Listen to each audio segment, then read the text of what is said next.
Now we're going to go to our next speaker, who is joining us all the way from Dallas in the US. He is one of the world's 500 most influential Muslims.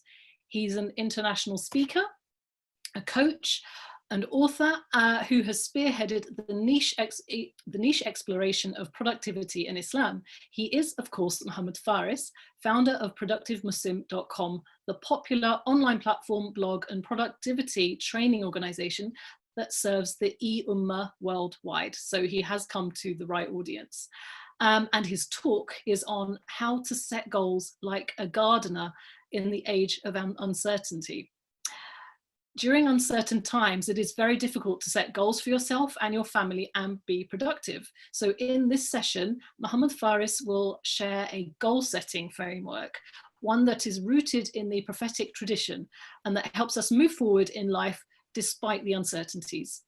The framework uses the analogy of the gardener to help us think through the steps needed to set up and achieve our goals from a spiritual as well as a goal-setting science perspective. And it's good to see Mohammed Faris. Thank you. Appreciate you having me. Thank you. Assalamu alaikum. Thank you so much for joining us and letting us teleport you into everybody's living rooms around the world. Appreciate you. We hope that you are well. We would just like to ask you how everything is with you and in America at the moment. Yeah, so far so good. So we're in Texas right now, and it's one of those situations where we're kind of like everyone's hunking down and waiting in isolation, and we're hoping that this too shall pass. Inshallah, inshallah. Well, I know this session is going to be of huge value to our audiences, so I will hand it over to you now. Thank you. Awesome, inshallah. Just double checking, you all see my screen? Yes, we can see it. Awesome. All right. Bismillah ar-Rahman ar-Rahim. Alhamdulillah. Wassalatu wassalamu ala Rasulillah wa ala alihi wa sahbihi ajma'in. Assalamu alaikum, everybody. And thank you so much for being here. And thank you for IIDR and the team for inviting me to be part of this wonderful, wonderful summit, much needed summit. And it's really sometimes just need to have a sit down and kind of think about things from different perspectives. So when IIDR team invited me to be part of this, I was really honored, and I wanted to make sure that I could hopefully contribute something of value to everyone in this audience. And what I wanted to talk to you about, of course, I'm the guy who's supposed to be an expert in productivity, and I'm gonna be honest with you, this whole pandemic has thrown a spanner in all these sort of productivity circles and tips and hacks that are out there. And it reminded me of an article that I wrote about 3 months ago, which said how to set goals like a gardener. And at that time, it was still the early, beginning of the year, and people were sitting down New Year's resolution, and people had plans. I remember talking to Sheikh Sharif about, having some meetups in London, Turkey, and doing some work together.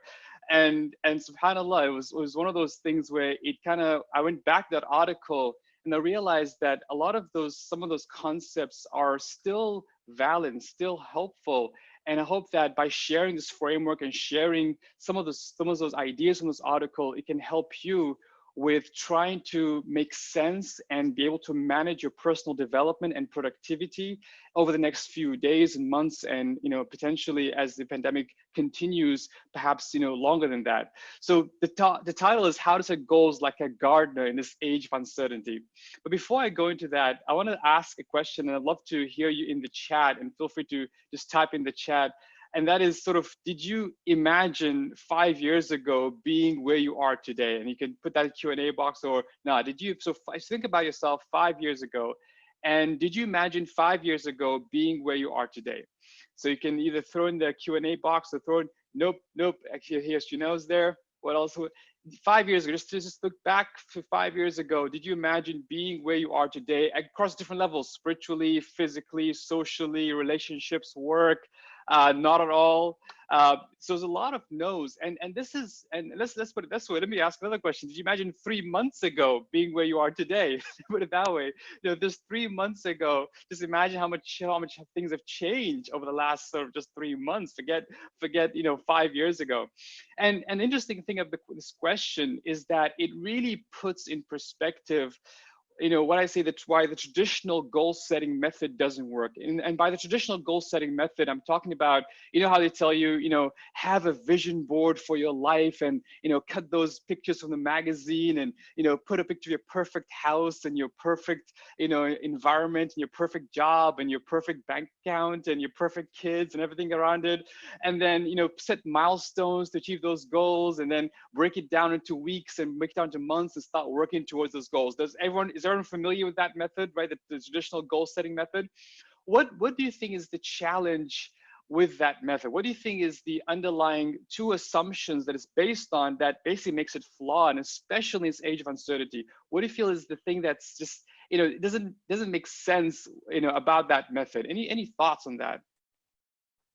It's not very flexible, okay?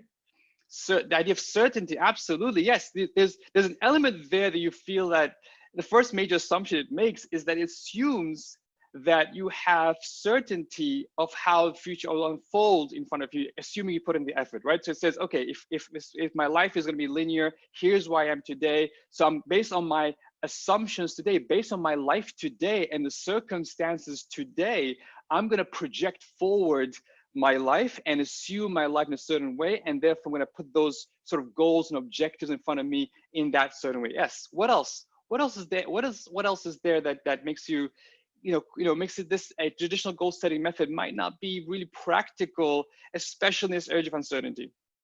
Controls, absolutely, yes, control. The idea that I assume that I have control over all the factors that would lead me to those goals, right? So there's two major assumptions which are pretty flawed. One is, based where I'm today, I'm going to assume that I'm going to basically project my life forward and say, these are my goals for my life forward, right? So I have this type of job, I have this type of relationship, I have this many kids, I have this type of work.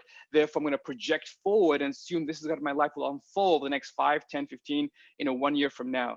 And the second thing, let's say say those assumptions are true for one reason, you're assuming, the second major assumption, you're assuming that you have control over all the factors that can lead you to those goals. And of course, as this pandemic has shown us how much we have little control over those factors. But then the question is, well, what's the alternative? Like, you say, Mohammed, are you saying we should just give up and not set any goals and just sit back and just, hope for the best and sort of ride this wave? Well, there is a prophetic narration of hadith of Rasulullah sallallahu alaihi wasallam, which I feel captures sort of the perspective and the approach, and a very productive approach of how to basically set goals and achieve things and be of impact and value even when things seem to be falling apart. And this is famous hadith of Rasulullah sallallahu alaihi wasallam. It says, إِذَا قَامَتِ الْقِيَامَةُ وَفِي يَدِ أَحَدِكُمْ فَسِيلَةٌ فَلْيَزْرَعْهَا. If the final hour comes, and for those of you who read the description of the Day of Judgment, the final hour in the Quran, it is pretty traumatic. Talk about disruption, right? Everything is, the sun and the moon is colliding, the seas exploding, the people coming out of their graves. I mean, it is terrifying. So those descriptions and just everything falling apart around you. If the final hour comes and then says, while you have a palm cutting tree, or another nation like a baby tree or a sapling of a palm tree, and it says, and it's possible for you to plant it, then plant it. Now, think about this, right? You imagine you're in a situation where pretty much the whole world is falling apart, and you're thinking, well, you assume that the advice would be go jump and pray, or go hug your kids, or go hide, do something, or go in your musalla, do sujood, do something, right? But the Prophet ﷺ says, saying, if you have something in your hand, plant it, right? Plant it. And I think that sort of narration and that metaphor and that example has triggered this idea of that there's an approach we can take, a very productive approach we can take, despite the uncertainties, despite the pandemic, despite the doom and gloom that feels around us, that is still impactful, still of value. And this is what I'm going to share with you today. I'm going to share some 7 steps to set goals, to set what actually we choose. We'll take out the word goals in a minute, but thinking like a gardener, which is a description that is used often in the Quran when we're describing this world, especially in this age of uncertainty, inshallah ta'ala. So let's start off with step 1. And I'll spend like 25 minutes go over the steps, and then I'll be more than happy to open the Q&A for you to kind of explore further together as well. Step 1, set powerful intentions. Now, here's the thing. If you think about the word goals versus intentions, what's the difference? What is the difference between goals and intention? When you just hear when you hear yourself, I'm setting powerful intentions versus I'm setting powerful goals, what comes to mind? Throw your share thoughts in the chat, please. What comes to mind is set powerful goals versus set powerful intention. One is specific, one is general. What else?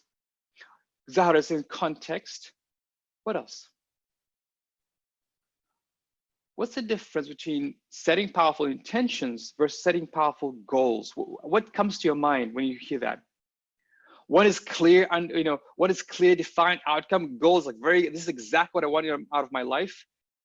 One is more sincere, yes.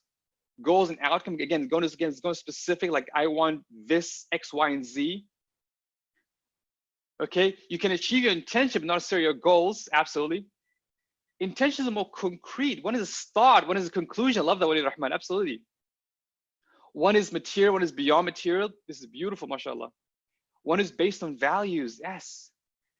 Yes, goals may not be realized, but intention will always be rewarded, absolutely. Intention is the why, I love that. Intention is more holistic, yes, absolutely. Yes, you can have a goal without intending to work towards it, absolutely, Sarah, that's so true. Yes, intention here now, beautiful, excellent, great, thank you so much, absolutely. So setting powerful intentions. What I want us to do now is, just like this, what this pandemic has shown us is that sometimes if you set these goals, which can be very specific, we call it, sometimes they call the carpenter mindset. The carpenter says, I have a specific chair I want to build. I have a specific table I'm going to build, or cupboard I'm going to build. You have a specific outcome goal, something that pops in your head that you were like, I want to make sure this is exactly how it should manifest itself in my life. But then when things don't go your way, guess what? Anxiety, stress, feeling annoyed, feeling upset, feeling that why isn't that happening to you? I feel unproductive. Versus setting powerful intentions, which could lead to the same result, which could lead to that goal. But setting powerful intentions, ask yourself, why am I doing this, and who am I doing this for, and why this is important to me. And intentions usually, despite the circumstances, despite the situation, they tend to last. For example, let's say you're setting powerful intention to, you want to feed the hungry. You want to do something very charitable, feed the hungry. Now you might have a specific image in mind of exactly how that charity should look like.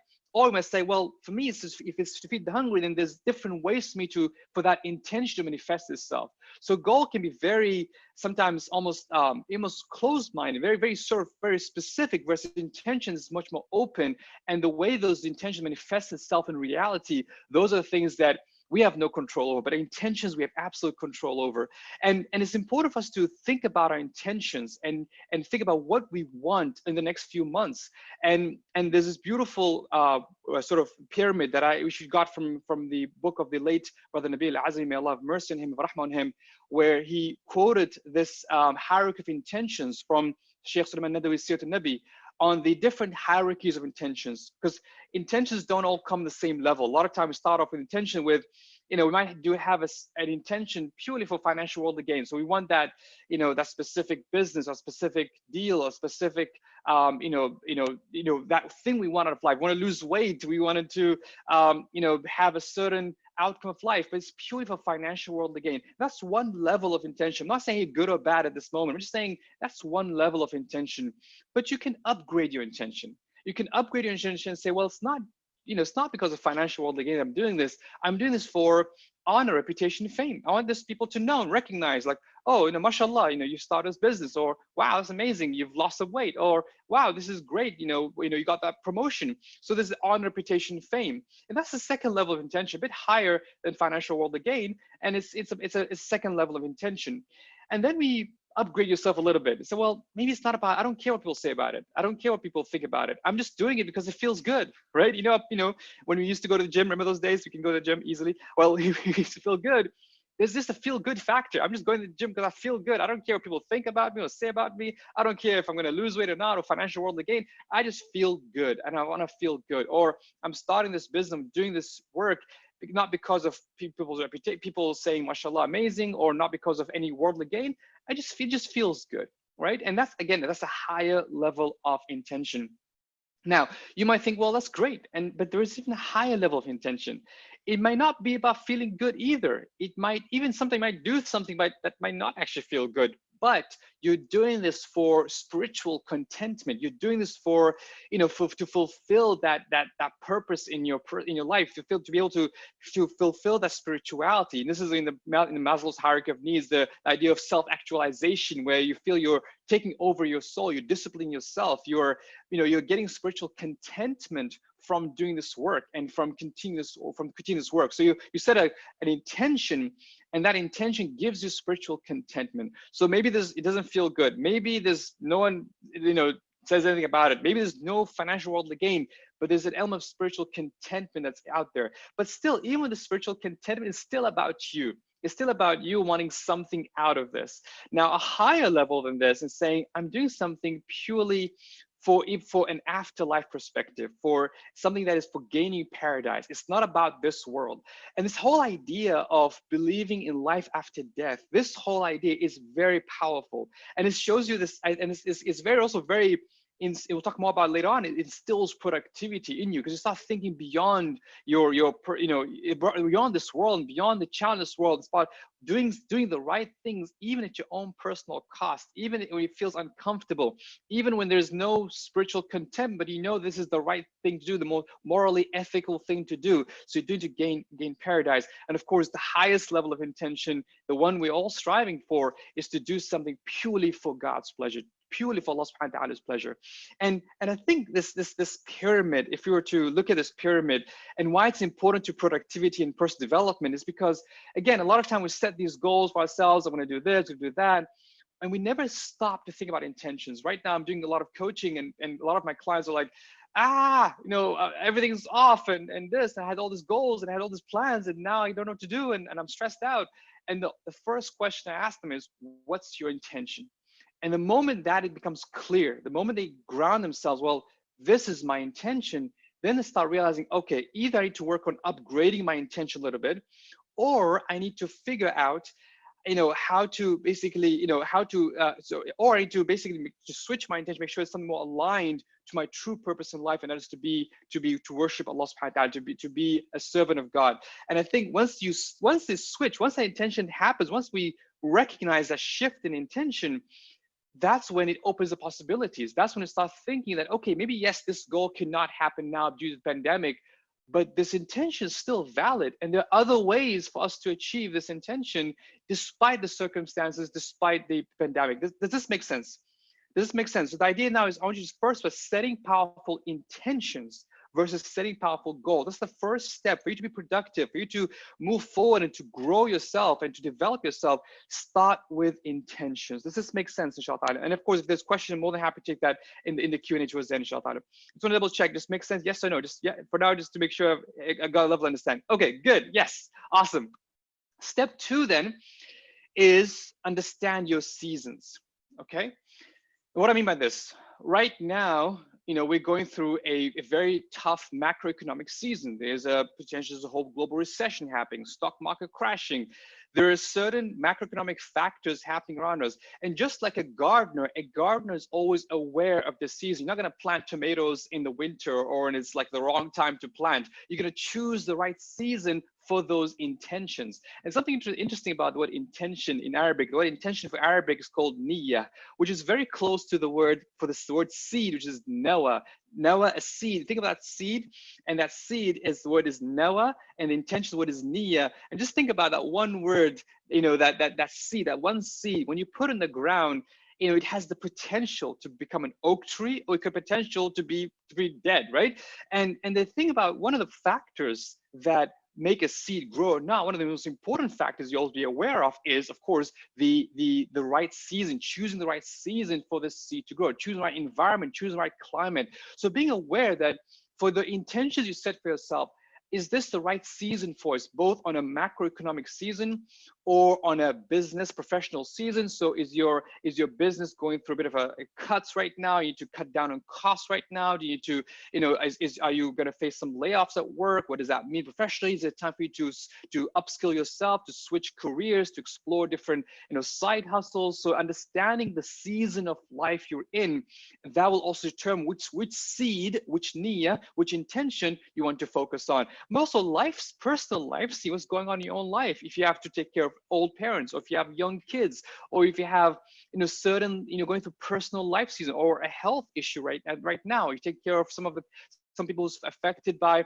the virus. These are all factors. So one of the interesting things when it comes to goal setting, in traditional goal setting, it's almost like they tell you gotta hustle. Doesn't matter what this season is. If it doesn't matter what all the factors are, you just gotta hustle.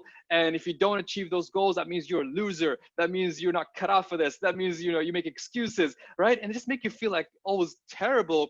Versus recognizing you being an intelligent gardener, saying, well, you know what, this season is not the right time for this seed, and choosing the right seed. And maybe there are some seeds which you've been kept behind for a long time. This might be the right time. Or that book you wanted to write, that exercise you wanted to start, those things that new diet you wanted to get into, those people you wanted to reach out, that charity you wanted to start, that website, that blog, article, whatever it is, all the seeds we had, those intentions we had, which we said we're too busy for, perhaps this is the right season for this, inshallah. So please be conscious of your seasons and ask yourself, which seed, which intention is the right, should I focus on? Which intention, maybe this is not the right season based on the macroeconomic factors, the business professional factors, as well as a personal life factor as well. Does this make sense? Again, just do a quick check-in. Does this make sense? Step one was making sure, set powerful intentions. Step two, be aware of your season. Excellent. Thank you, Asma. Now, step three is saying sharpen your process. What do I mean by this? Think about it this way. When you are trying to, as a gardener, right? As a gardener, there's a process you got to follow, right? You got to plant the seed, you got to water it, you got to weed the garden, you got to, prune it, you got to, you got to take care of your plant. There's a certain process. And the idea that it's hopefully if you follow the process, you will get the fruit you're looking for. And the same thing, a lot of times when we think about goals, we think about it from a perspective, achievement goals. Like I want X to happen in my life. So for example, I want to, I want to, buy that house, all right? Oh, I want to memorize Quran. Oh, I want to write that book, right? So we set a specific goal in mind. This is the goal I want to. And we then set these milestones, which are more, almost like achievement oriented, saying, I achieve it or not. If I don't achieve it, I feel like a loser, I feel bad about myself, feel like, I can never achieve this. But there's a different way of thinking about it, which is more process oriented. Ask yourself, what is the process for me to achieve that goal? For example, I want to memorize Quran. Now you can say, I want to do we'll say I'm going to do half a juz or 5 pages a day or 1 page a day. Well, that's not a process and achievement. If you do 1 page, you feel great. If you don't do 1 page, you feel terrible. But instead, you're saying, what's the process of memorizing Quran? It is, I want to hire a teacher and to spend half an hour each day memorizing Quran. Whether I actually get and do the whole page or not, doesn't matter. The fact is, I followed a process. I'm trying to buy that house. Well, what's the process of buying that house? Well, it starts off by saying, I should start saving money, for example. I should improve my credit, for example. So, okay, well, what does that mean? I'm going to follow a process of I'm going to start saving money. I'm going to start making those small decisions that follow a process that helps me get to that end goal in mind. So instead of thinking from achievement perspectives, follow the process. A gardener thinks from perspective of processes. What is the process I need to do now? And the most important process to focus on during this period, especially during this time of uncertainty, is your productivity. What I mean by this, productivity, the way we define a productive Muslim is how you manage your energy, how you manage your focus, and how you manage your time. And if you can manage your energy, your focus, and time, especially in this period of uncertainty, then this is a process. And so for you to ask yourself things like, what should I eat or not eat? when should I nap? What's my daily routines going to look like? What should I focus on, not focus on? What should I, when should I turn off my phone? Which WhatsApp groups I need to get out of, right? All those stuff, how I'm going to manage my time, all those basic concepts. You need to be really conscious about your energy, your focus, and time. Because if you can manage and get into the habits and routines of your energy, managing energy, focus, and time, that's when you start living that process towards fulfilling those intentions. So again, you start off by intentions. For example, you set a powerful intention of writing something beautiful or doing something during this period that is meaningful to you, that is connected to a higher purpose. You chose the right season for yourself. You said this is the right season for it. And now I'm saying, well, how will I manage my energy, my focus, and my time so that I can move towards this intention, so that I can garden, so I can grow this seed and make it come to reality. Does this make sense? So does it make sense? So can we get what was the first step? What was the first step? Step one was what? Let's do the quick recap. Step one was, let's see if we all remember step one. What was step one of this gardening process? Intention, absolutely. Step two, what was step two? Season, yes, choose right season, absolutely. Step three, and now step three is choose the process. Excellent. Step four, this is hard. I'm gonna be honest with you. A gardener, as they put in the seed, they put in the hard work, they sweat in the sun, they can't guarantee the results. The fruit might grow, the fruit might not grow. A tornado might come and completely wipe out that crop for that year. Some locusts might come and just eat up all the crops. Detaching from results, like I was saying, that the idea that if you want to detach, if you're as a gardener, you set those intentions, you put the seed down, you choose the right season, you follow the process, and then it's almost like you have to accept and detach yourself from results, because again, a carpenter is very attached to the results. Like, if the table or chair does not come out exactly how they have in mind, they get really, really upset. But a gardener, it's almost like part of the reality. Ask any gardener, ask any farmer, they'll tell you that's part of the reality of being a gardener, being a farmer. Is like, there's these sort of, there's things that are beyond you. And sometimes this really talks this idea of, like I said, the gardener mindset can be very difficult for people to swallow. They're like, yeah, but what does it mean? What do you mean that I need to detach from results? I've put in the hard work. I've been working so hard for this. And now everything is off the table. Anything is just pushed aside. This is really difficult for me to process. And I always get again, Allah subhanahu wa ta'ala in the Quran talks about this and says, أَفَرَأَيْتُم مَا تَحْرُثُونَ أَأَنْتُمْ تَزْرَعُونَهُ أَمْ نَحْنُ الزَّارِعُونَ. And have you seen that seed which you sow? So you put in the seed, you sow that seed. Is it you who makes it grow, or are we the grower? And he just really puts things in perspective, because you're like, yeah, of course, Allah, you're the one who makes it grow. But again, but I put the hard work, but I work, I deserve this. I work so hard for this. And this is that one of those paradoxes that we need to, as part of, especially in this time of uncertainty, where we're not sure which seed, which intention will grow into a full tree, which might not. We're not sure which process might work or not. I'm not sure if it's the right season or not. But part of this process is saying, I'm going to do that, my part. I'm going to sow the seed. I'm going to work hard. I'm going to put in the effort. But, the result, the outcome is not up to me. And that really is difficult. And Zara is saying, and try not to be a control freak, which is really tough. And I share this equation sometimes to help people understand, well, what do you mean? What's in my control? And what does it mean that this, again, to avoid the situation, someone says, oh, well, that means I should sit back, relax, and do nothing, right? Just, expect that everything will just happen on its own.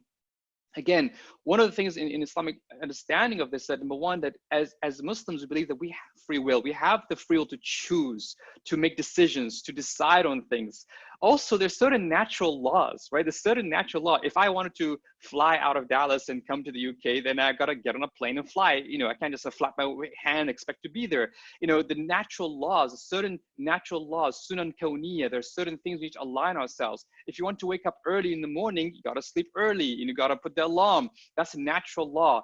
But then we also firmly believe that nothing happens without Allah's permission. Nothing happens without God's permission. And it's accepting that reality and then saying, well, I'm going to detach myself from result. But what does that mean? It means that for every single one of these things, you have control over. I'll give you an example.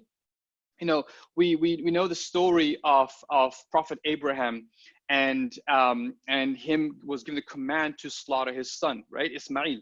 And so free will, Allah says, فَلَمَّا أَسْلَمَا, when they submitted free will to the will of Allah, that, you know, Ibrahim will go slaughter his son to sacrifice his son, to show his love for God. Natural law, if you take a knife, take someone's head, it will cut. That's what knives do. But God's permission did not come. That knife did not cut, and Ismail was saved. And the outcome was we have Eid al-Adha, we have Qurban instead. We have all that, you know, all that meat for during Hajj. But the idea is that, you know, when you have something, you're trying to achieve a goal in life, for work, for your family, you're trying to raise kids, right? You work hard for your kids, free will, you work so hard, parents, right? You work so hard raising your kids, and free will, natural law, you take the good schools, you buy all the supplementary stuff, you take them to parks, you do everything you can. And then somehow the outcome sometimes might not come as you expected, right? We all know the story of Prophet Nuh alayhi salam, who spent, you know, a long time calling his people towards the faith. And one of his own son, his own child did not believe in him. And think about that for a minute. And think about, you know, outcome beyond expectation. Think about the effort he put in, and the outcome just doesn't seem to fit the effort. But what this means, this does not mean a call for just giving up. It's actually a call for action, because for each of these three things, you have responsibility for. For the free will, that's the way the thinking, the planning, having the discipline. For the natural laws, you know, it's about taking action and align yourself with these laws. So don't try to go against the grind. Study the psychology, study the science. If you're dealing with parenting, try to study, understand child psychology. If you're dealing with relationships and trying to work those out, study what those means. Trying to start a business, you know, get a mentor, get a coach. And then think also, even something that might seem like, well, how do I seek God's permission? And that is where we have, as Allah, as Prophet Muhammad, peace upon him, said, لا يرد القدر إلا الدعاء, that nothing overturns qadar, nothing overturns destiny like dua. And the way the description some scholars gave is that destiny is coming down and your supplication, your prayer is going up. And these two are fighting, you know, between the heaven and the earth, and whichever is stronger wins. So imagine a destiny is coming down, you're supposed to fail that business, supposed to fail that thing you're working so hard for, but you're praying and you're asking God for permission. You're really praying so hard, as well as putting the natural laws, as well as putting the effort in. And these two are fighting, and one overcomes the other, and the outcome may be beyond your expectation. So the idea there is that when you follow this equation, you know, it is empowering. It is empowering. I don't find this empowering. The day of detachment results, the outcome, yes, the outcome is not up to me, but I'm going to do all the thinking, planning that I can do. I'm going to take all the action. I'm going to learn the natural laws, how to achieve this. I'm going to learn the science, how to figure this out. I'm going to get mentors, coaches. I'm going to figure all this out. And I'm going to seek God's permission. I'm going to ask Allah's permission. I'm going to ask Him for His support and for Him. And then when the outcome comes, if it's exactly how I wished for, Alhamdulillah, I'm thankful. If it's not exactly what I wished for, I am thankful. And that's the gardener. That is the gardener. And this is exactly sort of thinking we need in this time. When you set those powerful intentions, when you choose the right season, when you follow the process, you can say, you know what, I'm going to detach myself from the results here, because I know I've done everything I can, both in the physical realm as well as the spiritual realm, and the outcome is up to Allah subhanahu wa ta'ala. Does this make sense? Does this make sense? Absolutely, Farouk. The idea, yes, that's why intention becomes very, very powerful. So think about this processes. So so far we're stopped at this step 4 right now. I'm going to sort of wrap up into a little bit about that. And this step 5 is seeking the barakah, right? Seeking the barakah. Now, as you go about in your gardening process, there's, you know, as you have that as you set those intentions for yourself, as you follow that process for yourself, as you do all that you can and you ask God's permission, yet the outcome part is not up to you. But then, and then of course the outcome part, and this is the answer to the question about determinism, is that when something comes out which is not up to you, well, you take it as a feedback loop. You say, well, what's the sign that you take that feedback loop and you go back to his free will and natural laws and God's permission? It's not about putting your hands up in the air and not doing anything there. It's actually, it's a constant process of saying, okay, I've put in this effort, just like gardener, I've put in this effort and the tomatoes not grow. I wonder what I did wrong here. Let me put in the effort, natural laws, God's permission, and again, so I failed my crops again. Interesting. Let me do that again. You start building towards that, absolutely. So seek the barakah. The idea here is that as you follow this process, as you set those intentions, as you work hard, as you try to make your goals come to reality, make sure you do things make sure you seek this idea of barakah. Barakah in Arabic language means the attachment of divine goodness to a thing. So think about Allah subhanahu wa ta'ala putting barakah in that goal and that intention you set for yourself.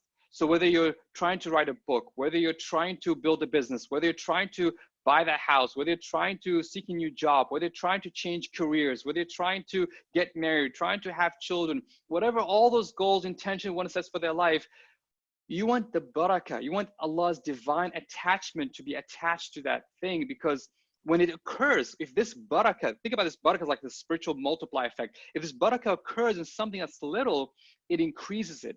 And if it occurs something that's already abundant, it further increases the benefit. So suddenly you feel this, that book you wrote, or, that child you have, or that small house you bought, or that job you got, or, whatever it is, that intention, the goal you set for yourself, or that charity you're building, it might be small, but has a lot of impact.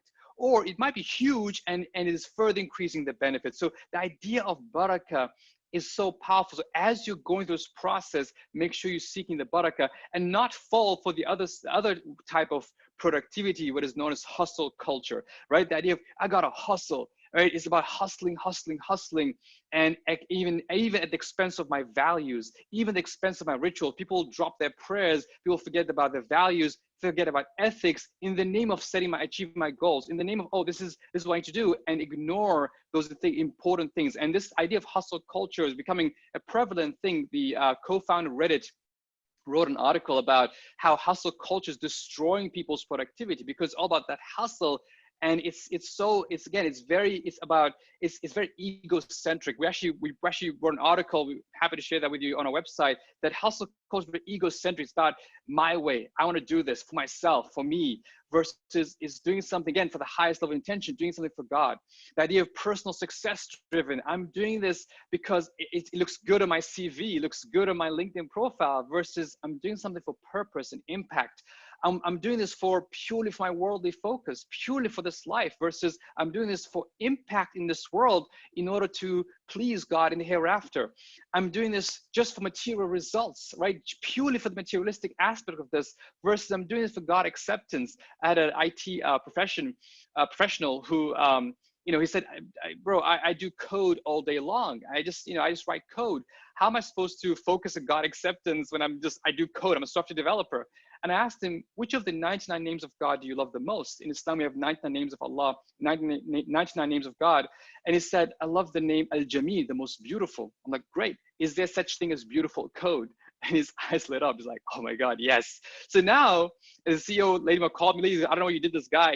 His productivity went through the roof. The idea that he's working not because I got to finish this. It's about beyond this, right? And we see this beautiful example. People do something beyond their own selves, like the beautiful Alhambra Palace in Spain, or the beautiful architectures we see around the world, where it's done for God acceptance versus done for material results. It's about, from being never satisfied, chronic complainers, versus being content. And contentment is something we need to think about, especially during this pandemic. It's about seeking credit, right? It's about scarcity mindset. All the hoarding we've been seeing in the last few weeks, versus a grateful, abundant mindset. That is abundance, that God is al-wasi', God will give more, and having this abundant mindset. And I don't have to, cut throat my competition during this, especially in this period, but think about abundantly. The idea of distracted, rushed, always busy, that's hustle culture, versus focus, tranquil, presence. We have an article on the daily routine of Rasulullah, the daily routine of Mohammed, peace be upon him. And he's a man who he was given the task of saving humanity. If you wanted someone who has an important job, that'd probably be him. And he had multiple, he had family, he had, children, he had grandchildren, he had companions, yet he's focused, he's tranquil, he's present. You don't find him rushed or distracted, or like, someone says, oh, I'm busy, I can't talk to you. It's this tranquility that comes with this, absolutely. The sense of entitlement. Hustle culture is, I deserve this, I own this. This is because it's mine, versus a sense of responsibility. And now, especially now, when citizens around the world, we need to start be responsible, right? Do you need to hoard all that flour, eggs for the next 3 weeks, or you need to think responsibly as a responsible citizen? What do your neighbors need during this period, especially the old amongst you? So the sense of responsibility versus sense of entitlement. Hey, I earned my income, I did my work, I'm going to deserve this. And big moves, pivots versus small, consistent, long-term effort. Think about gardeners again, small, consistent, long-term effort. I hope that this makes sense. The idea that as you're trying to achieve your goals, as you work hard, as you detach from results, make sure that while you're going through that, you're seeking the barakah, that you're doing things for the right reasons. You align yourself with barakah culture and not with hustle culture. I've got a couple of minutes and we're gonna end here. Step 6, which is think very, very long term. Think very, very long term. And I know I'm going to show this next image might seem morbid. It might put people off, especially in what's happening around us now. But I think it's powerful. And I think it is needed for us to recognize and be aware and be conscious of the very end in mind. And this idea of being hereafter focused, remembering death. I know sometimes, again, one of the beautiful things about Islam is that it gives you a practical and motivating way to deal with death, right? There's in psychology, a lot of psychologists say that a lot of fears we have in life is actually driven by fear of death. A lot of decisions we make in life is actually driven by this fear of death. But Islam comes and says, actually remember death often, right? The idea of it being hereafter focused. And this does not mean just, go sit in a corner and just, pray all day long and just not being an active, productive citizen of where you are, or not be someone contributing to society. It actually means that you should, when you think from that perspective, it puts your priorities right. I'm sure all of us now with COVID-19 kind of closing on upon us, we're hearing people close to us, maybe it's people already affected by it, maybe family and friends already had it, people passed away from it. It really starts shifted our priorities, it shifted our focus. It made us realize, okay, we're not vulnerable, and it's not like when you don't have that, I'm going to hopefully live till 80, 90, I might not even survive this. And that puts things in perspective. And Prophet Muhammad, peace be upon him, had a beautiful, beautiful way of kind of putting it, telling what to focus on, what should our intentions be during this period. He says, when a person dies, their deeds come to an end except for 3 things: continuous charity, beneficial knowledge, or a child who prays for you.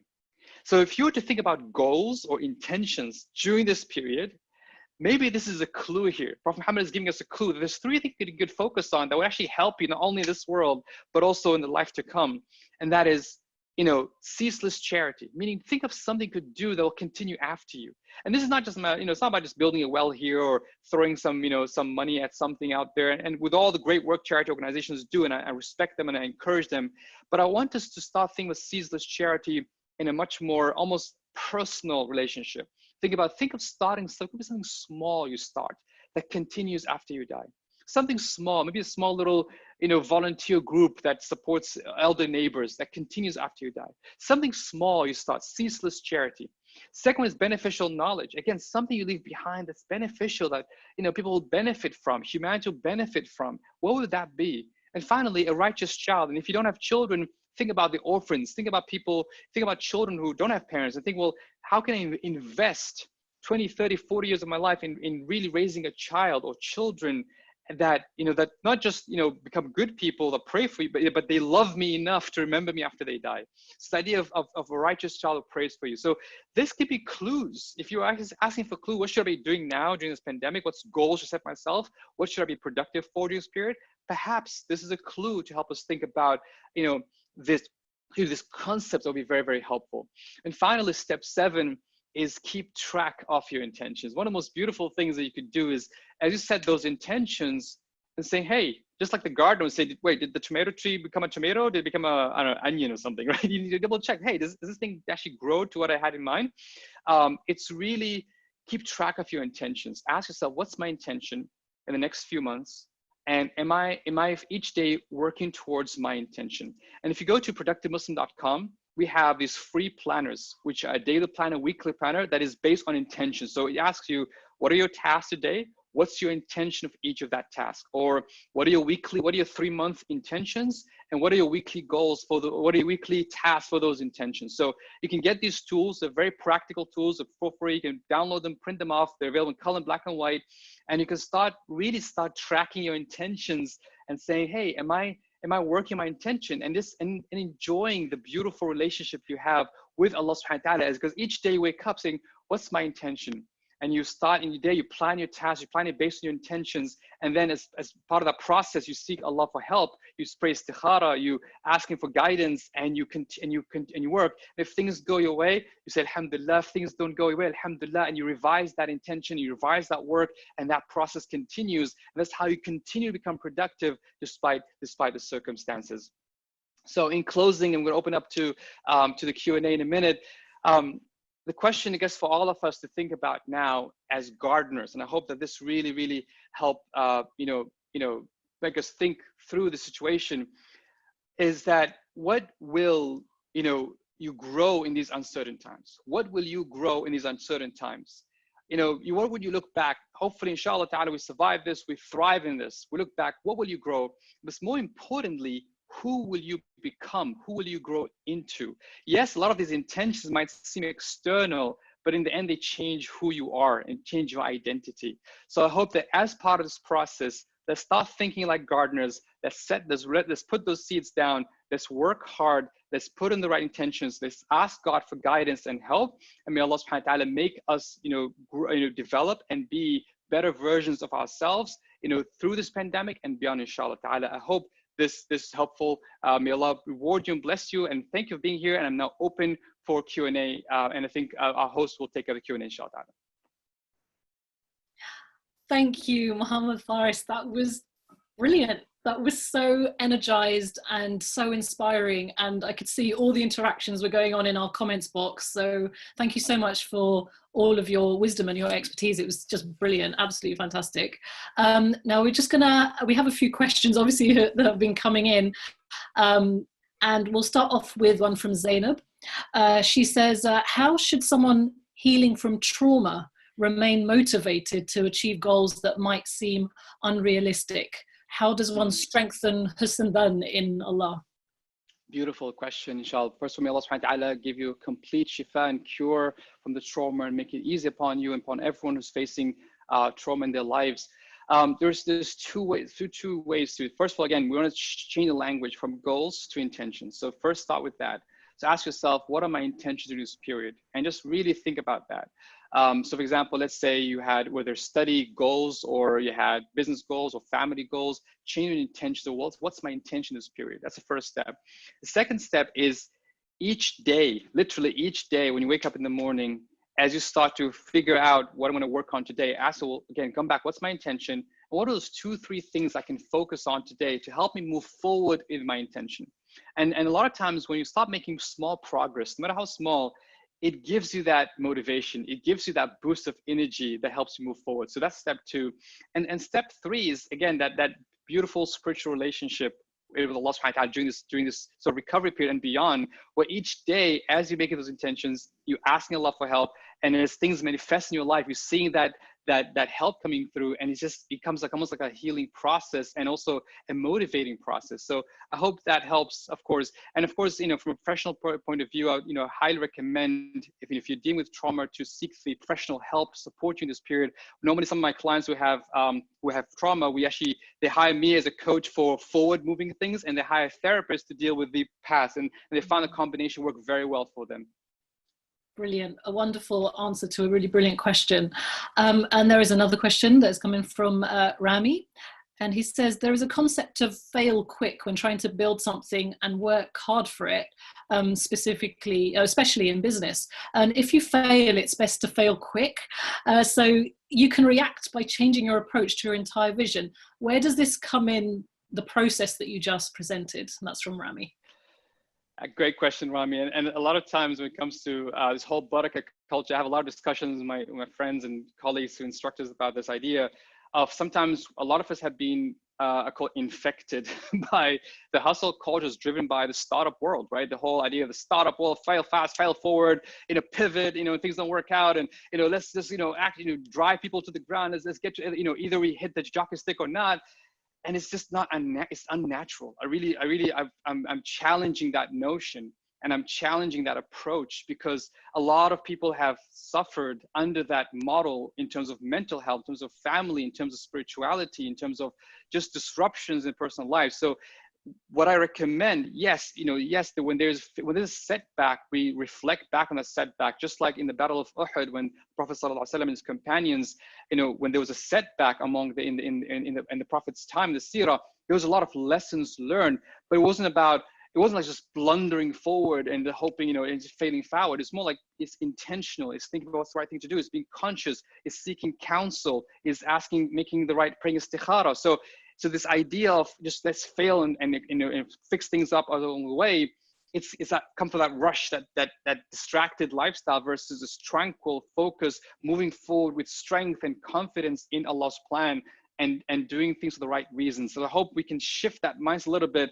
and hopefully in that I'm not saying we're not going to fail, but at least we'll make failure more of a more of part of a bigger plan of Allah subhanahu wa ta'ala, versus being like a strategy we follow. We got to move forward fast, inshallah. I hope that answers the question. Yeah, that was wonderful. I hope that did answer your question. I'm going to combine two questions now from anonymous attendees, if you don't mind. Sorry. So one of them was, what is the best way to be rid of laziness? And the other one was, how do you detach the results when you become arrogant in the process of it? Great question. Great question. So interesting, laziness, the way we define laziness is an emotion. So there's two types of laziness. One is when you can't do something, you physically can't do something. And in Islam, we call that al-ajz, right? Inability to do something. And laziness, when you don't feel like doing something, you feel like you are able to do it, but you just don't feel like it. And the Prophet, peace be upon him, actually used to make dua and actually supplicate, ask Allah, oh Allah, protect me from laziness and from ajz, and from inability to do something. And so first, that's the first step, is to seek God to remove this, because it's an emotion, right? It's an emotion you feel, so you need to remove that. The second thing to be conscious of is ask yourself, what's driving that laziness? Sometimes it'd be interesting, when I do coaching with clients, we realize that because the intention is not clear, or because you realize, I just don't want to do this, because I realize it's not aligned to who I am. I feel like I'm going against my grind, going against what I've been created for, so to speak. And these are tough conversations to have, but when you realize, oh, I realized, why is this driving that intent? Why is that driving that laziness? And then finally, from a practical life hack perspective, is if it's something you just got to do, right? You got an essay to submit, or you got a report to for your boss, you just got to do it, and you don't have time for like these emotions to leave. You just got to do it. I'll say remove distractions in front of you. Set a timer for 25 minutes, called the Pomodoro technique. Put a time for 25 minutes, and say, just for 25 minutes, I'm going to focus on this one thing, right? The thing I've been lazy about for a long time. And once you overcome that, then great. Then after 25 minutes, you can take a 5-minute break, or you might overcome your brain inertia and move straight ahead, basically. The next question was about arrogance. When you become arrogant, and how do you prevent yourself from being arrogant when you detach from results? Yeah. When you succeed, great question.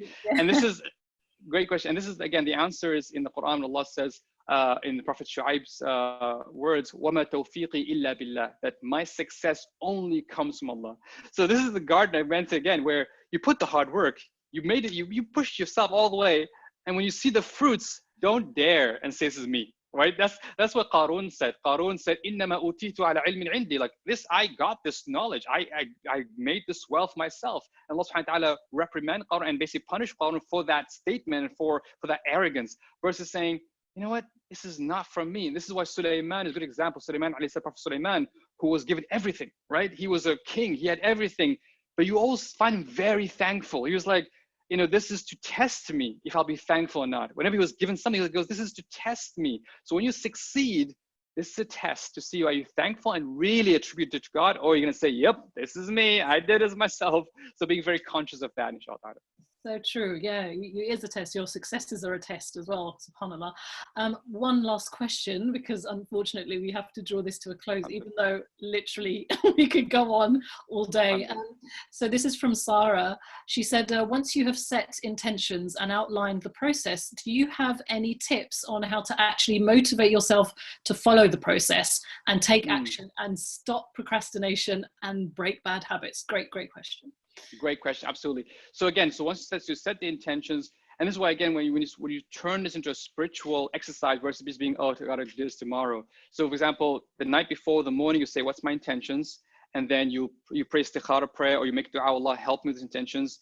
You then, when you allocate a specific, what I call focus sessions. And for this focus session, say from 9 o'clock till 10 o'clock, or from 10 o'clock to 10:30, my focus session, I'm going to focus one thing.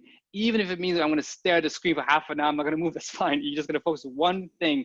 So to get you over the brain inertia, if you, for some reason, you just don't feel the energy levels right now there, you feel, ask yourself, am I lacking energy? Am I feeling low energy? Maybe I didn't sleep last night properly. Maybe I was just, or maybe I didn't eat breakfast this morning. Or is it focus? Am I distracted? So turn away your phone, put things away. Or I've got a lot of things on my time that I'm not able to have a special window of time. So being very conscious of those things that might impact you. But and if you really are just like, you got to do this, but I just don't feel like it. Sometimes I call this exercise, press the reset button. So I'm in my work, I'm not able to do any work. I'm just all over the place. I'm on the 16th tab on my browser.